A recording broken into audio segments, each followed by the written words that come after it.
would like our listeners and, of course, you folks to hear so you can comment on them. Retired General Mattis' statement does two powerful things. Now, I'm sure most of you folks know this, but ABC World News Tonight audio clip: Republicans struggling over supporting Trump's reelection. And then also we'll hear CNN audio clip: Esper breaks with Trump to oppose using active duty troops to quell protests, which is really funny because of the fact that why would anybody do that anyway? So let's hear a clip. An unprecedented revolt from some of the nation's top military leaders, namely former Defense Secretary James Mattis, who of course was appointed, Jim, by the president himself. He is now publicly admonishing President Trump as the first president in his lifetime, quote, who does not try to unite the American people. Mattis adding that the president doesn't even pretend to try. He has said that he's making a mockery of the Constitution. These are remarkable words from the retired Marine general. What Jim's statement does is really two things that are very powerful. First, it reemphasizes to all of the active duty people that their oath of loyalty is to the Constitution of the United States. It's not personally to President Trump. And Secretary Mattis always tried to make that clear, but this statement really lays it out.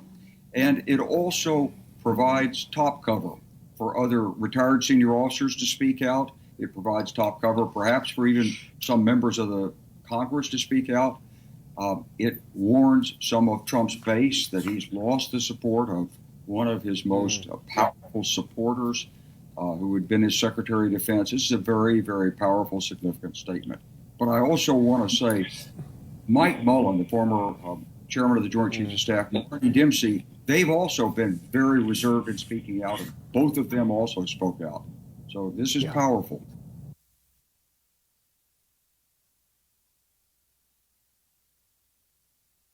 Trump and the new fallout tonight after his threat to use the U.S. military on American civilians. 24 hours after former Defense Secretary Jim Mattis issued a rare and scathing rebuke, tonight Alaska Senator Lisa Murkowski, a Republican, says she agrees with Mattis and she's now, quote, struggling over whether to support the president and suggesting that some Republicans might now be more willing to speak out. Here's our chief White House correspondent, Jonathan Karl, tonight. Outside the White House, new fences, higher barriers, pushing the public back, further separating the president from the world outside.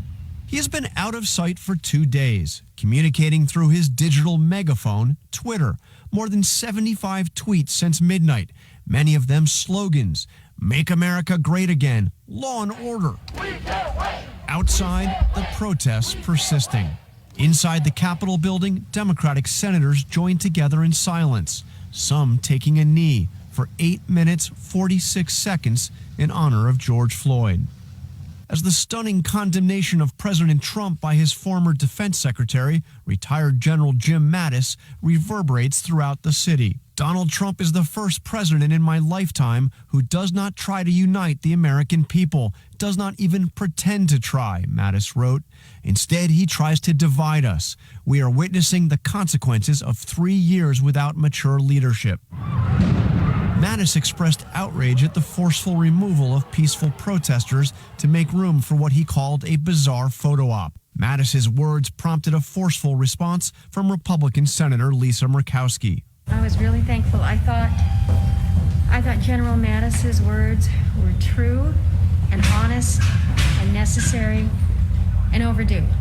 And she offered a pointed message to her fellow Republicans, telling them it is time to speak up. The killing of George Floyd by a Minneapolis policeman is a horrible crime.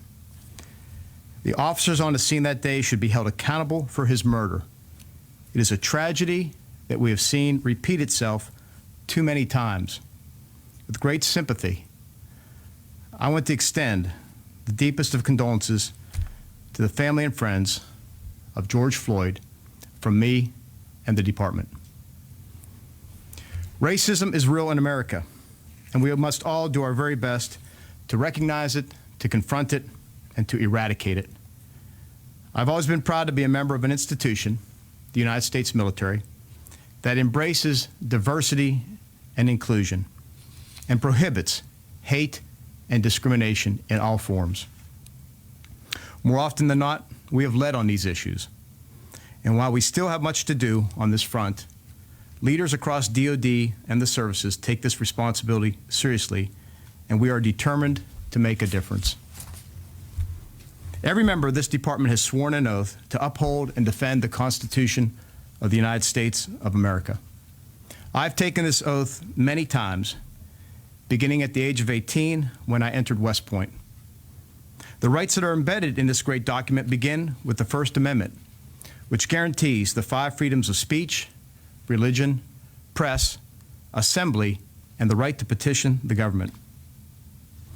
The United States military is sworn to defend these and all other rights, and we encourage Americans at all times to exercise them peacefully. It is these rights and freedoms that make our country so special, and it is these rights and freedoms that American service members are willing to fight and die for. At times, however, the United States military is asked, in support of governors and law enforcement, to help maintain law and order so that other Americans can exercise their rights free from violence against themselves or their property. That is what thousands of guardsmen are doing today in cities across America. It is not something we seek to do, but it is our duty, and we do it with the utmost skill and professionalism. I was reminded of that Monday as I visited our National Guardsmen who were on duty Monday night protecting our most hallowed grounds and monuments. I'm very proud of the men and women of the National Guard who are out on the streets today performing this important task, and in many ways at the risk of their own welfare.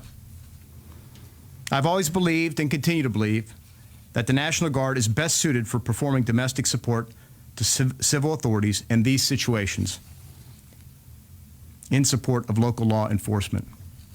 I say this not only as Secretary of Defense, but also as a former soldier and a former member of the National Guard. The option to use active duty forces in a law enforcement role should only be used as a matter of last resort and only in the most urgent and dire of situations. We are not in one of those situations now. I do not support invoking the Insurrection Act. Last night, a story came out based on a background interview I did earlier in the day. It focused on the events last Monday evening in Lafayette Park, and I found it to be inaccurate in parts. So I want to state very clearly for all to hear my account of what happened that Monday afternoon. I did know that following the President's remarks on Monday evening, that many of us were going to join President Trump and review the damage in Lafayette Park and at St. John's Episcopal Church. What I was not aware of was exactly where we were going when we arrived at the church and what the plans were once we got there. It was also my aim, and General Milley's, to meet with and thank the members of the National Guard who were on duty that evening in the park. It is something the President likes to do as well. The path we took to and from the church didn't afford us that opportunity, but I was able to spend a considerable amount of time with our guardsmen later that evening as I moved around the city to many of the locations at which they were posted.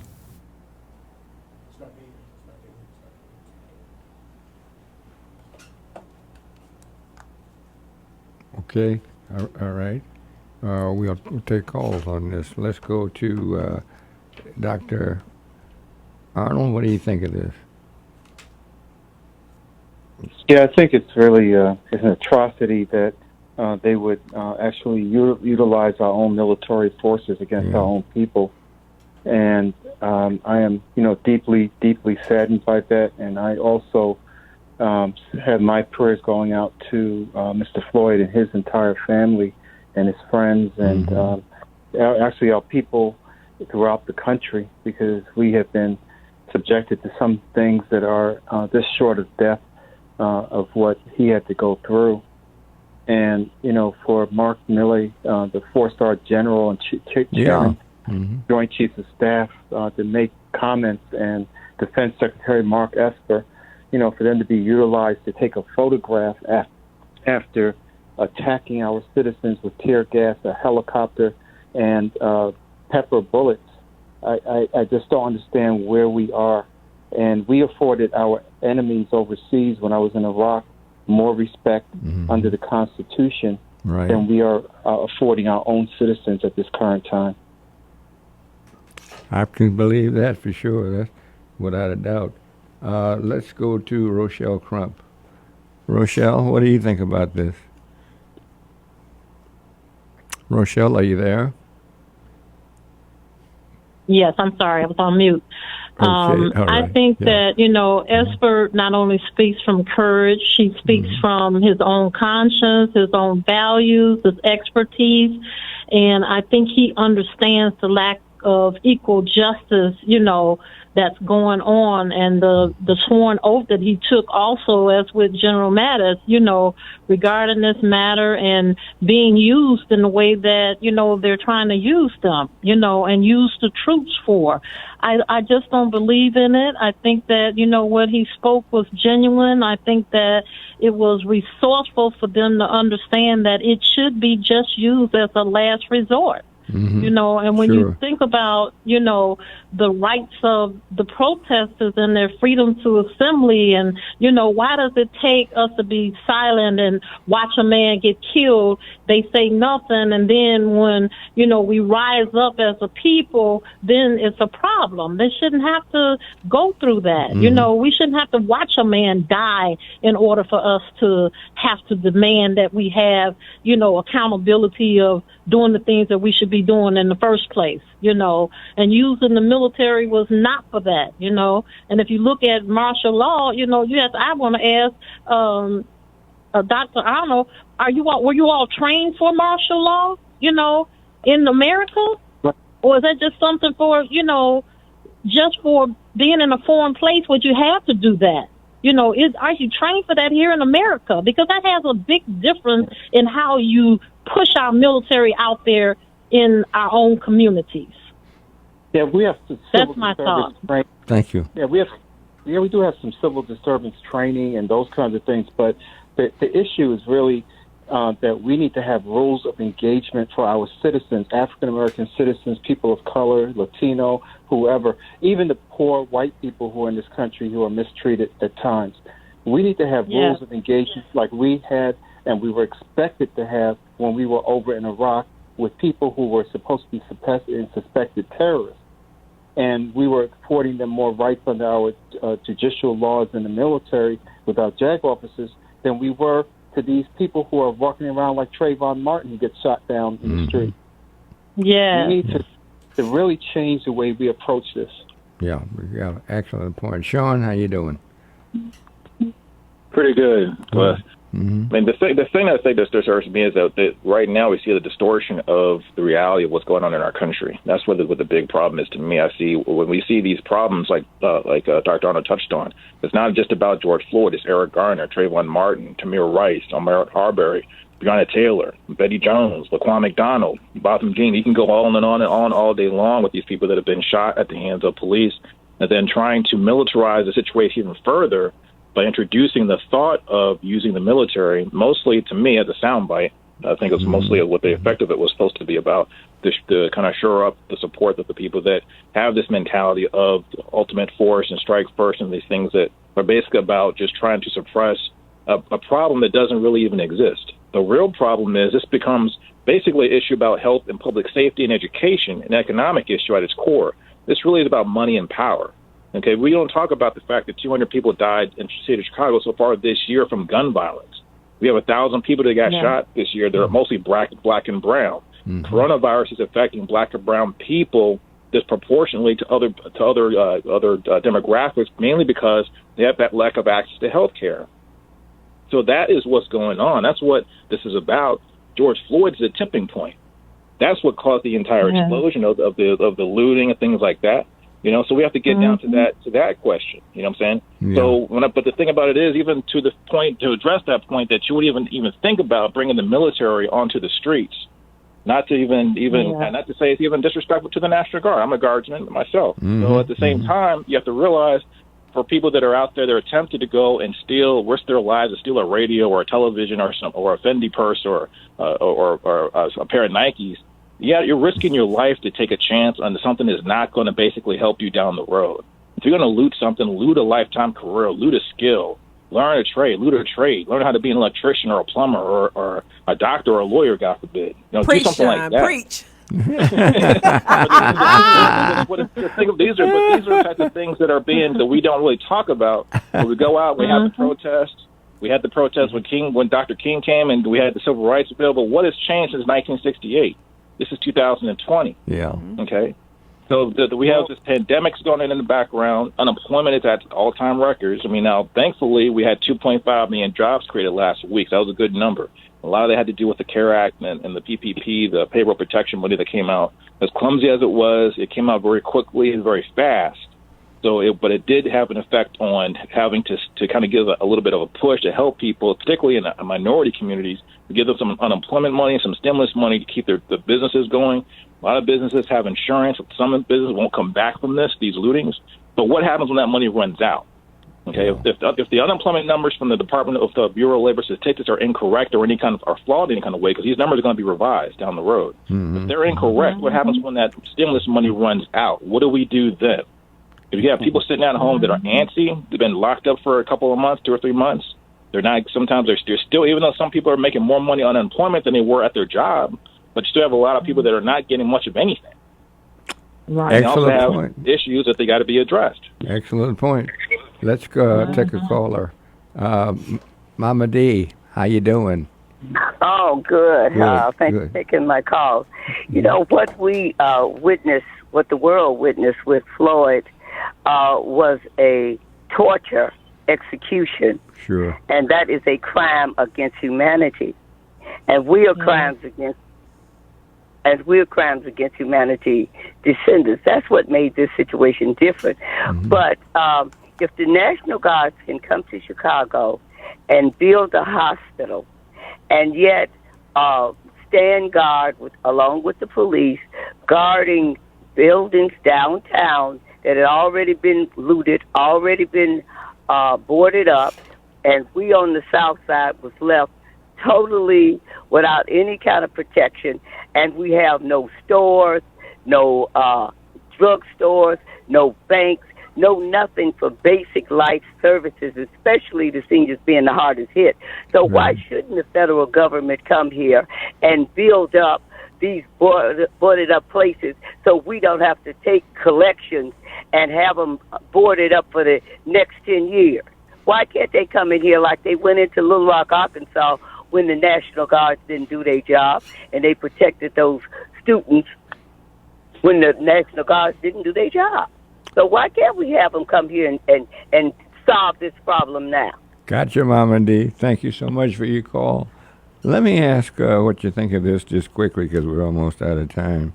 Trump got a photo opportunity at a nearby church holding a Bible. Of course, he was holding it upside down, but that didn't matter to him at all.